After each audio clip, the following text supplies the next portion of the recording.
Good afternoon, ladies and gentlemen. Welcome to this afternoon's meeting of the Environment and Licensing Committee. Item 1, are there any apologies for absence and substitutions, please? Ben? Yes, Chair. We've received apologies for absence from Councillor Gibbons. Thank you. Item 2 is to approve as a correct record the minutes of the meeting held on 12th March 2024, having been circulated. So can I have a proposer, please? Councillor Wilkinson, seconder. Councillor Palin. Those for? Any abstentions? Thank you very much. Item 3. Are there any declarations of interest?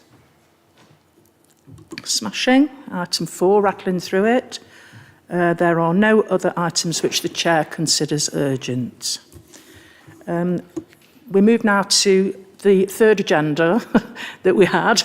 So item 5 is actually the amendments to the Equality Act 2010 following the introduction of the Taxi and Private Hire Vehicles (brackets Disabled Persons) close brackets Act 2022.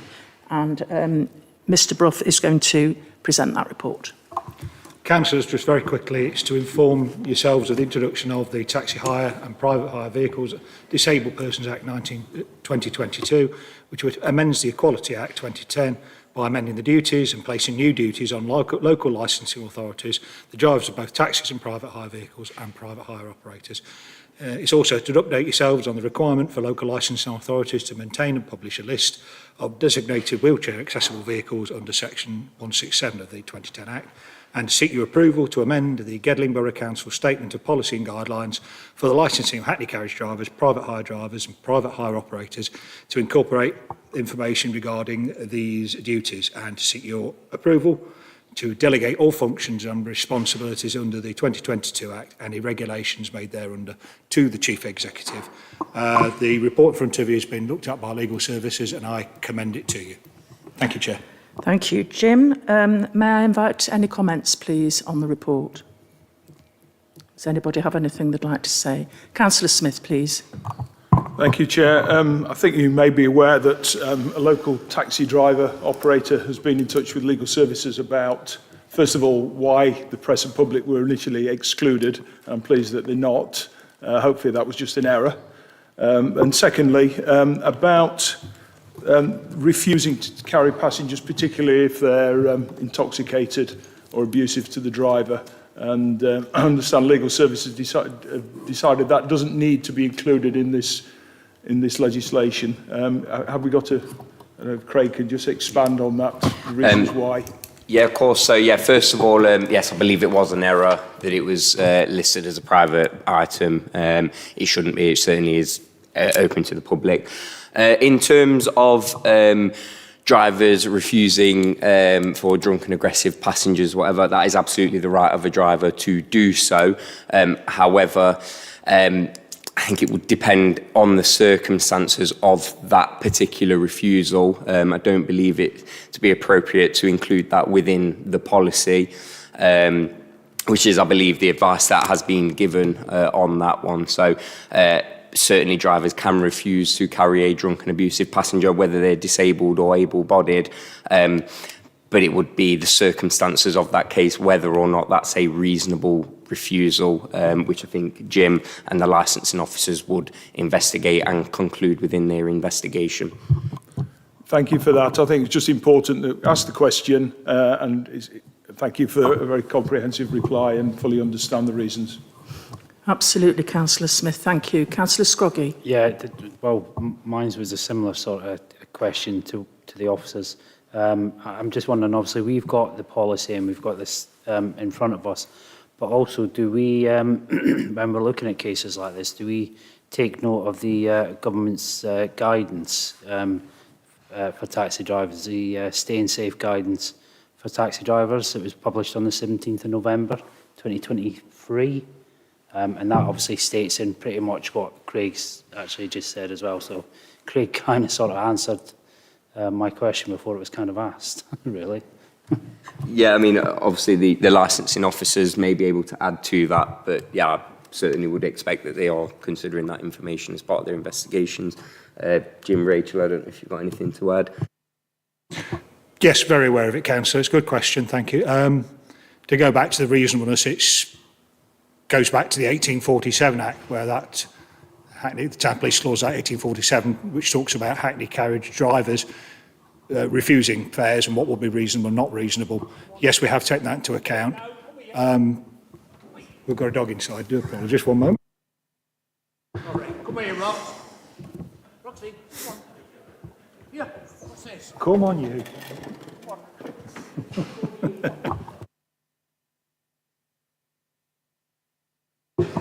My harshest critic. Councillor, yes, we would take that into account. It is on the individual circumstances and what happens. We look at it and see whether it was reasonable. That's all I can say, sir. Any further comments or questions, please? No? May we then move to the recommendations? I don't think it's necessary to read all three of them. I'd like to move that we vote for all three recommendations on block. So may I have a proposer, please? Councillor Ellis, thank you. And a seconder? Councillor Elliott, thank you. Those four? That's unanimous, thank you.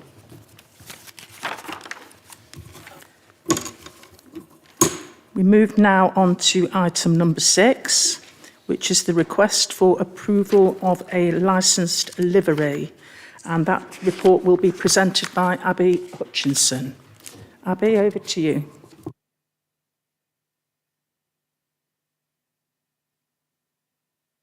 Rewind. This will be presented by Jim Borough. Thank you, Jim. No problem, Chair. Councillors, the council received an application from a company director of a Nottingham City Council private hire operator called Nottingham Green Cars Limited. It's to allow a vinyl wrap livery designed to be applied to their licensed vehicles, so Gedling licensed vehicles, whilst they work on the Nottingham Green Cars fleet. It breaches our current conditions in several ways, which I've outlined in my report. However, there was a previous decision by yourselves some 10 years ago to allow a similar, not the same, design by DG Cars, and I pass it to yourselves whether you wish to approve the design by the application by Nottingham Green Cars or reject it. Chair. Okay, this is slightly unusual, but I'd like to start on this one, please, if I may. Regards the comment on page 35, I don't agree, actually. I don't think the design is similar to the one that the committee approved for DG. There are 5 departures from the policy. The policy clearly states the name of the operator, the telephone number, and the position of them. There are something on the bonnet, there's a QR code on the back rear wing, there's an advanced booking note only notice on one of the doors, and there is a phone logo as well. I'm of the opinion that if we have a policy, and there are reasons that the policy existed and the wording of the policy existed when it was first drawn up, that really we ought to apply the policy. It seems a bit of a nonsense to just depart from it in 5 different ways. I am a bit of a, what should we say, it's a bit of a pet hate of mine. The over, shall we say, what's the word I'm looking for? I think all these extra things are a distraction. I think all we need is the name and the number, possibly the advanced booking only. But I think all the other stuff is a distraction. Why would anybody want to go up to the rear of a car and try to scan a QR code or lean up to a car and look at what's actually written in the rectangle that's supposed to look like a phone? I think they're unnecessary, and I think they're just a distraction from safety, really. So I'm disinclined to allow it in its current form. Well, not to allow it, but they're my thoughts on it. And does anybody know, is there a gentleman here or somebody here from there? No? I'm a little bit confused as to the box at the top of page 35, where that appears. It doesn't appear actually on the pictures of the vehicle at all. There's a typo on it, but I don't suppose anybody can throw any light on that because there's nobody here from the firm. So can I open the debate, please? Councillor Wilkinson. Thank you, Chair. Yeah, I was also going to highlight the typo and suggest that somebody proofread it before any further action.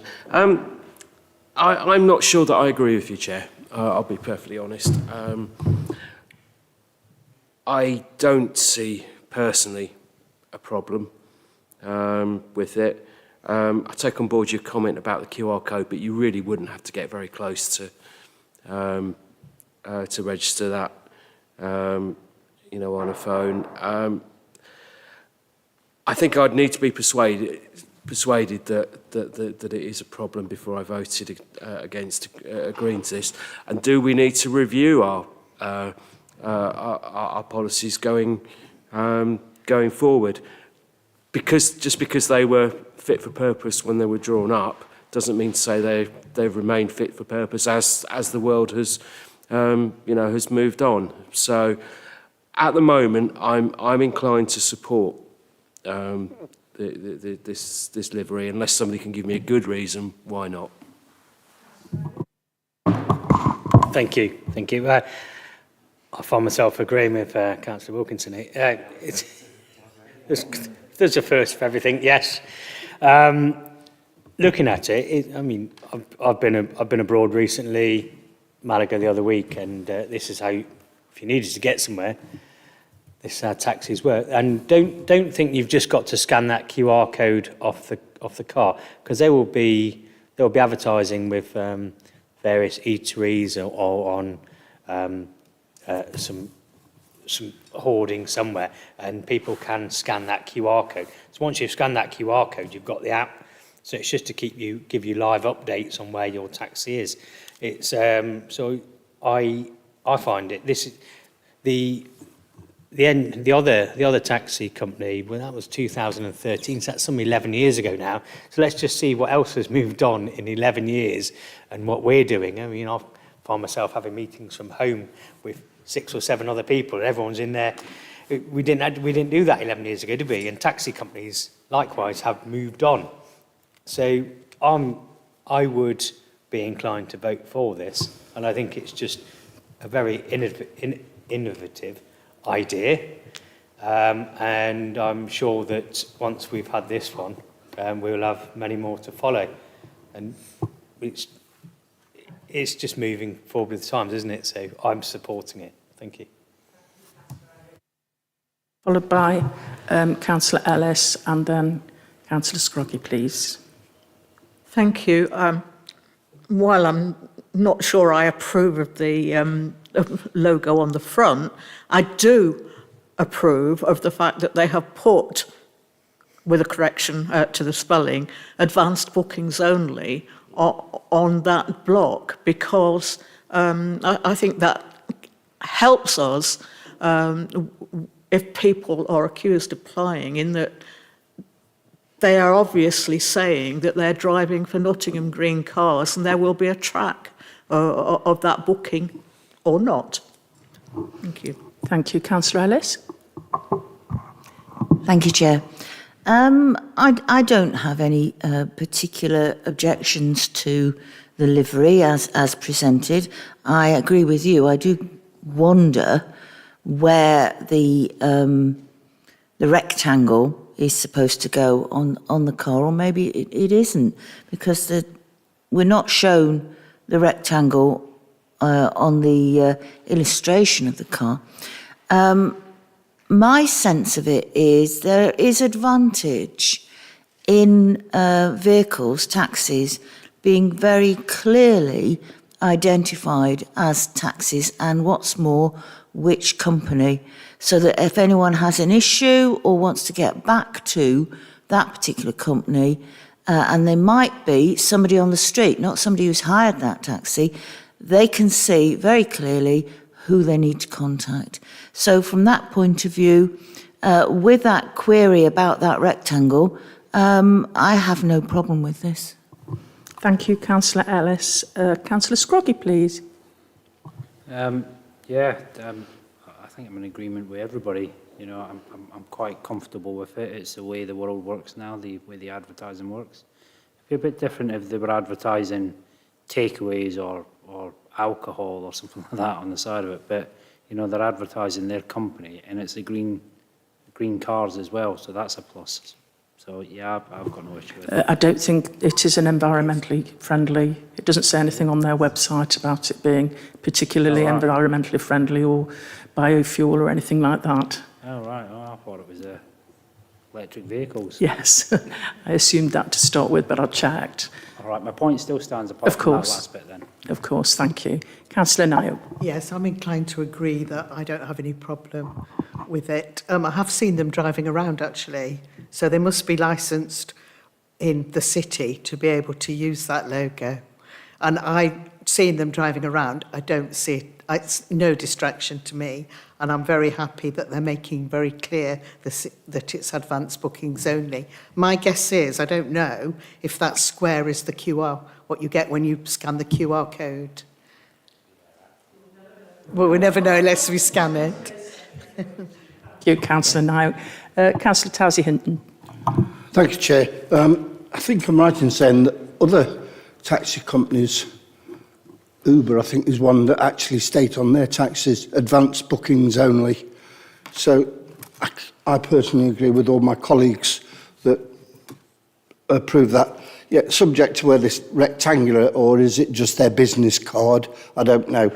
But yeah, on the face value of the item itself, it's not advertising a product or a third-party advertisement. So I'd be quite happy to vote in favour of this. Thank you, Chair. Thank you. Councillor Smith, please. Thank you, Chair. Yeah, I agree with most of what's been said before. I can certainly see where you're coming from in terms of deviating from our policy. And if we have a policy, in most instances, we should stick to it. And certainly agree with, I think, what Councillor Scroggy talked about extending this. I know other authorities allow advertising for other products and radio stations and so on, particularly Mansfield, for instance, and those cars look very garish. The advanced bookings only, I'm sure there's people better versed in the English language than I am in this room. I'm not sure whether it should be advance or advanced, whether the plural or the past tense is the correct version. Most taxi companies, I personally believe, put advanced and spell it incorrectly. I've seen a few that say advance, so possibly that wording needs to be looked at and clarified. Thank you, Councillor Smith. Does anybody else have anything further? No? Well, it appears I'm in a minority of one, but I don't mind that in the slightest. There is a smaller side in that it is, it might be difficult for technical inspections if there's writing over potential damage on a wrap. That could cause a problem. But I just feel that it could possibly be the thin end of the wedge and that we will have stuff splashed everywhere, and we set a precedent with this by allowing things to be on the bonnet, to be on the rear wing, to be on the rear wing and to be on the bonnet. They're two different departures. Having said that, has anybody got anything else they'd like to add? Councillor Ellis? I very much take account of what you've just said about the policy. We do need to review it so that we're clear. I think I could hear concerns about advertising third products and so on. And perhaps we need to clarify exactly what we will and won't allow in terms of wraps on cars. So if I could suggest that. Thank you. Duly noted, Councillor Ellis. Thank you very much. Is anybody in a position to make a proposal? Councillor Elliott, please. Seconded, Councillor Wilkinson. Anybody want to speak on that? No, okay, we'll move to the vote then. Those for? Carried. Thank you. And now we are moving to item 7, which is the exclusion of the press and public. So I move that under section 100, brackets A, sub brackets 4 of the Local Government Act 1972, the public and press be excluded from the meeting during consideration of the ensuing report on the grounds that the report involves the likely disclosure of exempt information as defined in paragraph 7 of part 1 of schedule 12A of the Local Government Act 1972. May I have a seconder, please? Councillor Towsey Hinton, and move to the vote. Those for? That's unanimous, thank you.